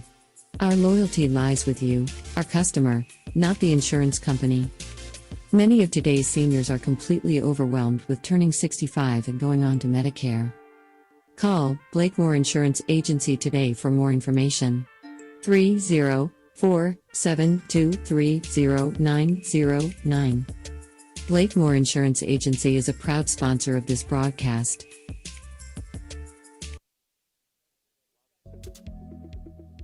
The Weirton Law Firm of Rokiski, McCune, Wilharm, and Blair focuses on helping families plan for the future. The attorneys at Rokiski, McCune, Wilharm, and Blair will help you with estate planning, protecting your assets from long-term nursing costs, and maximizing your income from oil and gas interests, giving your family peace of mind for the future. and the ability to enjoy the benefits of your hard work. Rakiski, McCune, Wilharm, and Blair also handles a variety of personal injury and wrongful death claims. Call Rakiski, McCune, Wilharm, and Blair today at 304-748-3200 for your free consultation. Let's go Blue. All right, we're back here live from the Harp and Habit in Steubenville, Ohio, with Weird Madonna head coach John McCune. His segment being sponsored by Rokiski, McCune, Wilharm, Your and uncle. Blair. That's his uncle, by the way. Yeah. Oh, okay. Yeah, all thanks, right. Uncle Dan. That's good. So, Coach, first things first, taking over the Weird Madonna program that you were the 5th coach in 4 years. Yeah. Some weird circumstances in there. But talk a little bit about getting this opportunity your first year as a head high school coach. Well, to be honest with you, I never really thought of being in this opportunity. It's kind of just happened, you know, through some of the unfortunate circumstances like you guys mentioned. I was fortunate enough to be there, have the administration actually reach out to me personally, alumni, family, friends, before I even really thought it was a possibility for me to want to coach at the high school level. I was pretty content down there in middle school. It was fun. We were winning. I enjoyed being around the kids. I had more of a home life. Be able to go home. My wife really enjoyed it. But when the opportunity came, you know, I've always been a competitor. I always thought, hey, why not? And since I've been home the last 6 years, I love going out to Friday nights. I go all throughout the valley and try to watch games. And I just thought it was a real opportunity. And the kids at the school and being an alumni needed, I feel, some stability. And I felt like I could have been the person that could do that. So I'm excited for the opportunity, and I think Madonna hopefully made the right choice. Yep. I think it's really exciting, reading your bio a little bit, being an alumni there. And, you know, as a football coach, we always a good way that we gauged the potential for the next year is the JV team, how well the JV team did. You all were undefeated last year, so you're moving up. These are the same kids that you had, correct? Yeah, absolutely. So this is kind of the same year for you, and all your staff, which we'll talk a little bit about. You got a great staff, all alums. It's really exciting to hear your story and to hear how God moved in this whole situation. It's very interesting. You know, Tony, I'd really like to at this time, before we even start getting into talking about last year's team or this year's team coming up, I want to touch on that too, and I want to talk about your staff. Yep. You know, that was something that, you know, the years that I coached at Steubenville Central as an assistant, our staff was comprised of guys that were alumni of the school. You know, when I took over as head coach, you know, I made every effort to make sure our guys were all alumni of the school. Your staff, all Weird Madonna Blue Dons, correct? Yep. Exciting. It was kind of one of those things after I got the job. There was only one coach that I knew immediately was Coach Myers, who coached with me at the middle school. He was the school's all-time leading rusher. So him and I kind of started scheming around thinking, who do we want part of the staff? And it wasn't like we had a bunch of hands volunteering. We kind of just decided, hey, let's hit the phone, start calling around, gauge some interest. Obviously, alumni started putting some names in our hat. And as we started calling these people, it kind of felt like it was the same calling that I was having, and same with Coach Myers. Their ears kind of perked up, and they were interesting in listening to what we were trying to do and wanting to accomplish in our first year, as far as having a 4 o'clock practice compared to a 2:30, building a lounge for the kids. Family always comes first, then going to come the football team. That's why I wanted a big staff with a low number of kids. It was all kind of piqued interest, and before we knew it, Ross Comas jumped on board right away. I was happy to have him because I'm more of a defensive Good guy. dude. Yeah, I mean, everyone. If you were around in 2010 to 2013, you know Rossi. He was a hell of a football player. Won a lot of football games. Played football at UMass. He's going to be our offensive coordinator, and I know his dad. Yeah, yep. Well, one off. Then when Ross jumped on board, his brother Lou came right there with him, and I'm happy to have Lou. I mean, me and Lou were both fiery. We played middle linebacker together during my tenure at Madonna, and I couldn't think of a better guy to be working on the defensive side of the ball with than Lou Comas. And the kids just adore and love Lou. So I got the 2 Comases on board. Then Dante Greco, he graduated in 2009.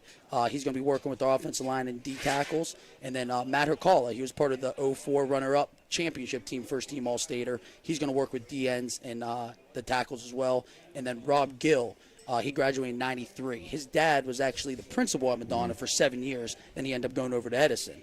And then the guy to kind of round off the staff, and I've said it before, is Coach Lesho. He's 82 years young. We call him Old Man Lesho. With all the youth, the kids and the coaches that we have, you need a coach like Coach Lesho. He's done it for so long. He loves Madonna. We love having him around, and I couldn't think of doing it without him. And he did it at the middle school with us as well. Right.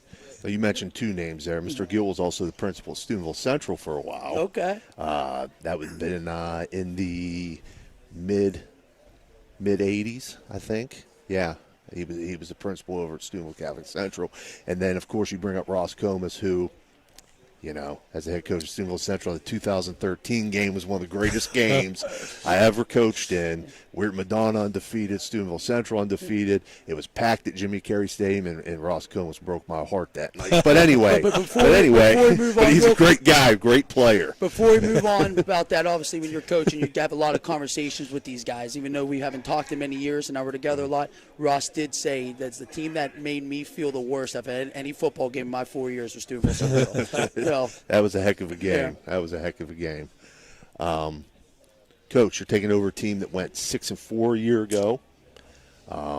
They lost some guys. You lost some guys. Chase Littleton, who was a 1,000-yard passer and rusher, kind of made things go for them. Caleb Kimberlin, Luca Muzzy, John McKay, Marquise Parker.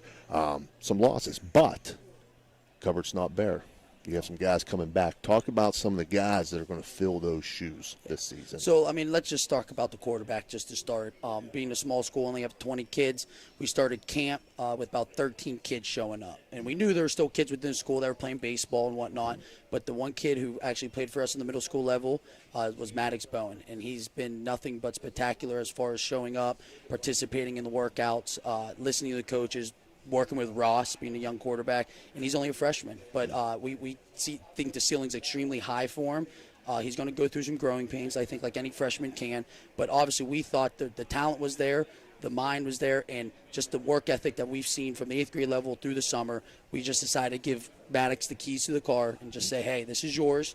We're going to do our best, put the playmakers around you, and give you the best opportunity to be the best quarterback you can. We don't want him to do too much as a freshman. He needs to learn the game, the speed. We saw it in our first scrimmage against Magnolia. The speed, it's quicker. He's got to react quicker. But again, he loves film. He's already been on Huddle. I said it yesterday. Freshman. He's a freshman. He's watched more film hours than anybody on the team already. And I just think that's a testament already just to want to get in there. There's seniors that haven't watched 1 minute. So, we're excited to have Maddox, and, let's keep him healthy and keep him upright, Right. Coach Meeks, he talked a little bit about developing leadership in the program. What are your thoughts, being a new coach, and what are your thoughts about how you foster leadership in your kids? You got a lot of young kids coming. Well, it starts. I'm stepping into the situation, as you guys said, 6-4 last year. We're 17th in the state, missed it by playoffs. We come one game by the playoffs. We come into a situation with 7 seniors, and these guys are hungry. They've had 5 head coaches in 4 years, basically. Well, four for them. And then our transfer who came in from Oak Glen, who's been hurt the last 3 years. And the leadership this year is on them. We've kind of put it on them to say, hey, take these young guys, show them the way you feel that we need to play to get to the next level and get over that hump and get back into the playoffs. My seniors have been nothing but great. They've treated the freshmen excellent because we need the freshmen, and that's what I keep telling them.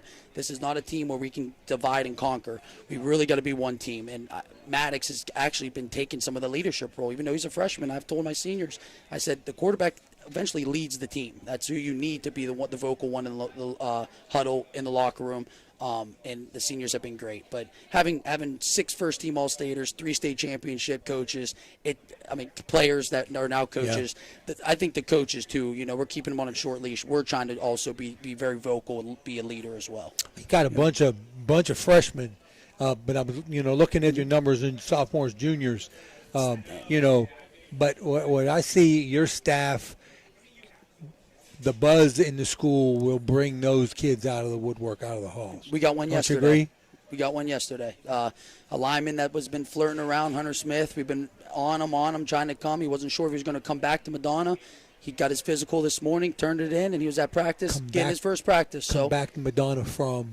He was at Madonna, but he thought he was going to transfer out. He went to go into welding school. He couldn't get in the VOTEC up there at New Cumberland, so he came back to Madonna. And you mentioned you had a guy from Oak Glen. Yeah. Now, to talk a little bit about him. So I'm happy. Is it Littleton? No. It's Wes Smallish. Yeah, that's right. Yeah. I'm happy you guys brought him up. So I was going to mention something about Wes. First, just his character.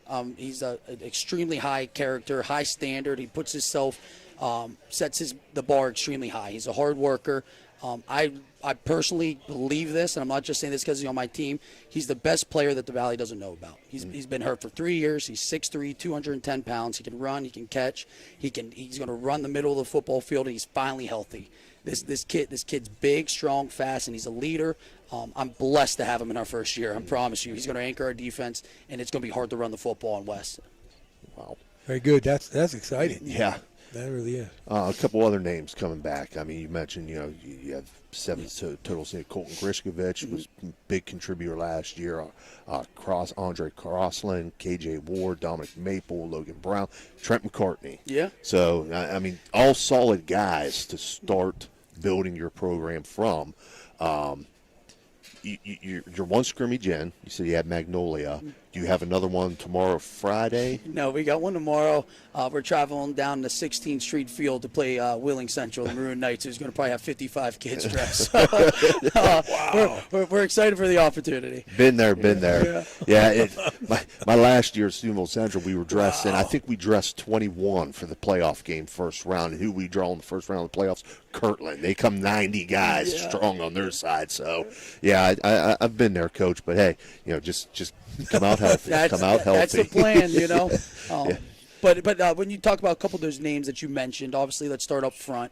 Dominic Maple and Logan Brown, they're going to anchor our line. The line is young. It is thin. Dominic's going to play right tackle for us, and Logan played center last year, but we're moving him over to right guard.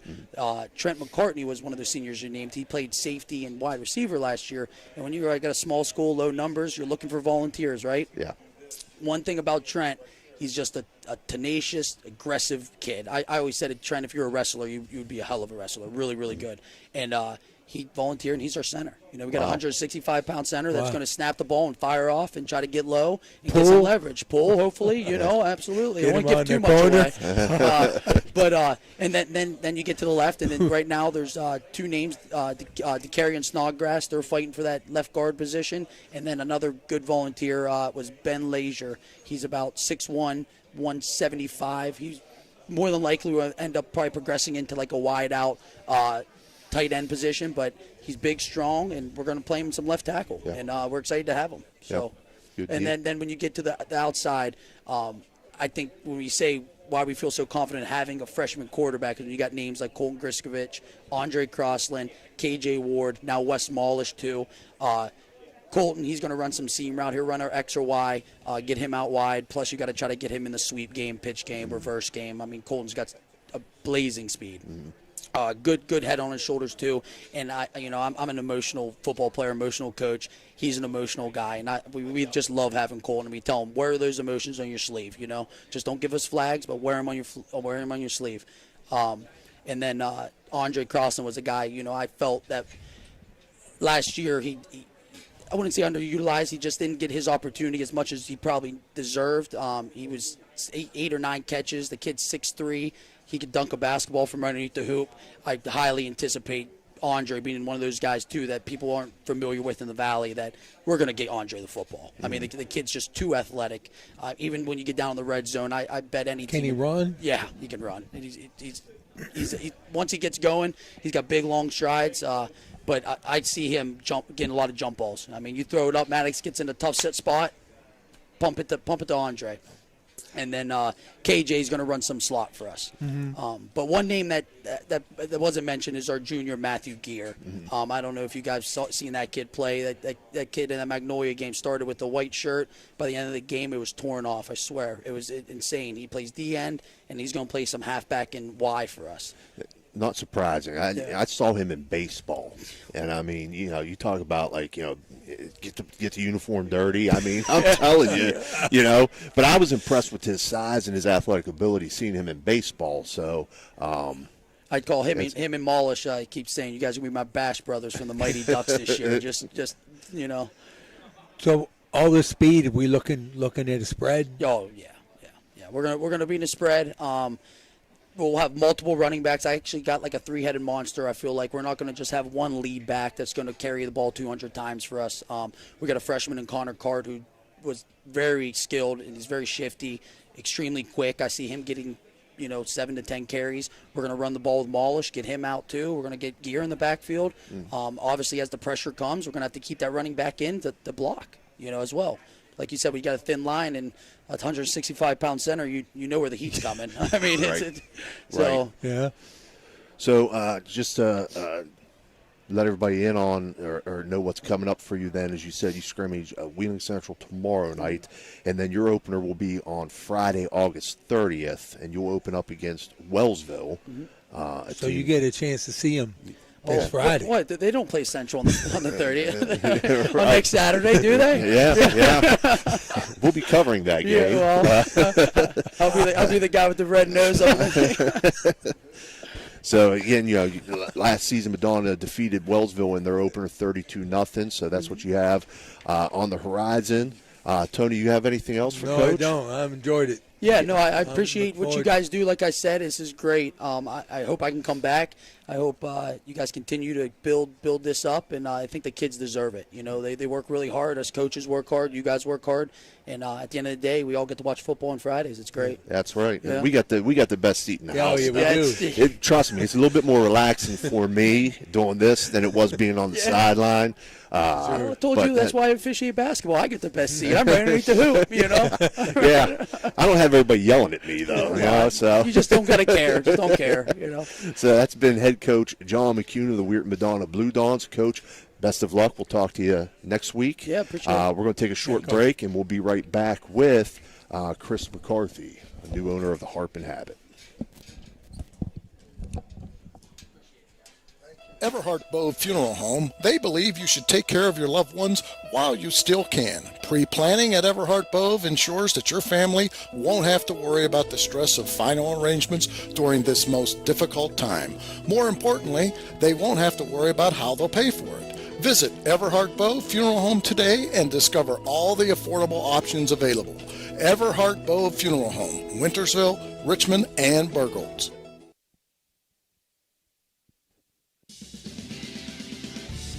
You're listening to Ohio Valley Sports Online, the sports authority. If you want to get your message heard, visit us on Facebook and leave a message. Ohio Valley Sports Online is on any connected device, phones, tablets, smart TVs. Follow us on Facebook and don't forget to subscribe free to our YouTube page. Type in OVSO.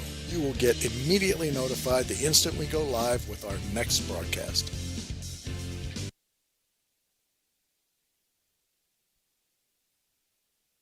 All right, we're back here. No disrespect to any of the coaches, but we're back with the most important guest that we have tonight. No stranger to the area, but the new owner of the Harp and the Habit, our host here for the next several weeks, Chris McCarthy. No stranger to Steubenville. Welcome back to Steubenville. Thank you for hosting us. Tell us a little bit about Chris McCarthy and your mission and your background and your association with Steubenville. Sure. Thanks so much for having me on with you guys and for coming in with us tonight. So I am back just this week. Just purchased the Harp and Habit on Saturday and closed on my house as well.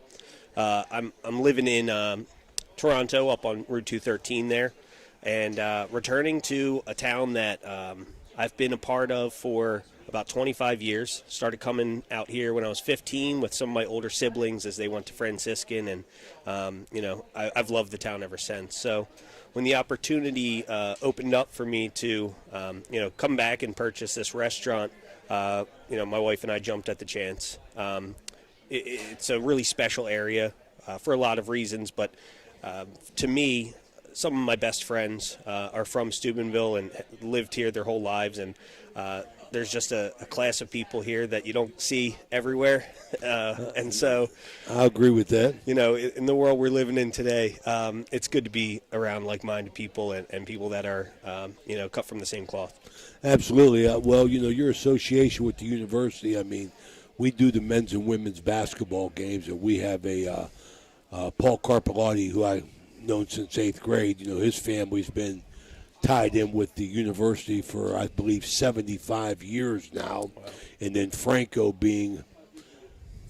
be third generation. You purchased that, and I love what the university has done for Steubenville. I tell Father David all the time about it when we're up on the hill. But this place right here, I mean, I never was good in mathematics, but I'll tell you, I mean, I believe that this situation that is created partly by the university is a can't-miss situation. I mean, I've told Franco that on several occasions, just for the mere fact of you have a captive audience here. You got the hotel, you got the university, and you did a big thing for Steubenville. You extended the bar hours. Yes, absolutely. So we just extended our hours Sunday through Thursday to midnight, and till 2 o'clock on Friday and Saturday. So I'm excited to be part of helping bring this community back to where it once was, and hopefully even greater than that. As I was telling Tim Delaney, who I've been talking to at the university, and good man, he's a great guy, and I was telling him when I drive across that bridge, ever since I was a little boy coming up here to visit my family, when you drive across that bridge and you see up on the hill the crucifix, to me that was always like, we're here, we're home, and I think it makes sense that as you help bring that down the hill, it's just going to translate into good things for Steubenville. This square, really, really awesome place. I think we're going to do some really great stuff here this year, and hopefully, have a lot to give back to the community. Yeah, the university is, and I hate to, and I'm glad to keep referring to them because I think they're such a positive influence in the community.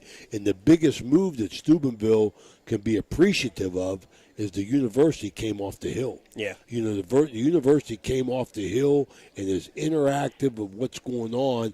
And this whole square here, I think, is part of that movement. Yeah, definitely. I think it's an initiative, obviously, by the university to come down here and integrate more so with the community. And for me, as the new proprietor here, that's something that's super important to me, is being not just part of Franciscan, but part of the Steubenville community, the Ohio Valley community. My sons are playing football here now. My daughter is going to be playing basketball. I'm the youngest of 12 children, and I have 8 of my own. So we just brought our whole crew here. So we're excited to get involved. Absolutely. You say you're in Toronto. What parish are you going to? St. Joe's? Holy Rosary. Oh, you are? Yeah, Holy Rosary. Okay. Triumph of the Cross. What grade are your children in? I have a freshman at Catholic Central, and then 7th and 6th grade boys at Museo, which is in Catholic Central now, and then 3rd grade kindergarten, 2 more, too young to go, and then I have a sophomore at Franciscan as well.